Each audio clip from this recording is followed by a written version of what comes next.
Hello everyone, and welcome to week 5 of our English 111 course. This week we're going to be discussing a particular form of writing known as process analysis. Process analysis involves several things.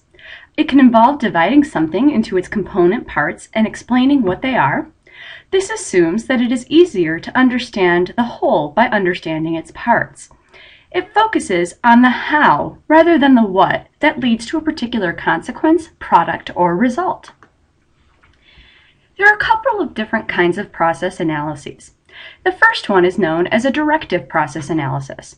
This identifies the steps in how to make or do something, which is also known as instructional. There's a big difference between a directive process analysis in the arts versus science.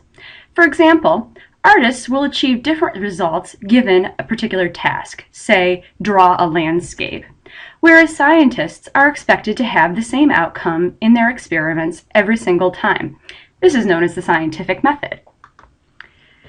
An informative process analysis identifies the stages by which something is created or formed, or how something is done.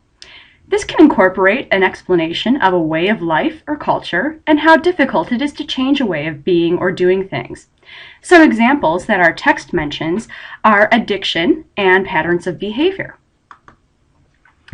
An analysis can incorporate a critique of a particular process, and it can also embed a critique of the political, ethical, or perhaps even both.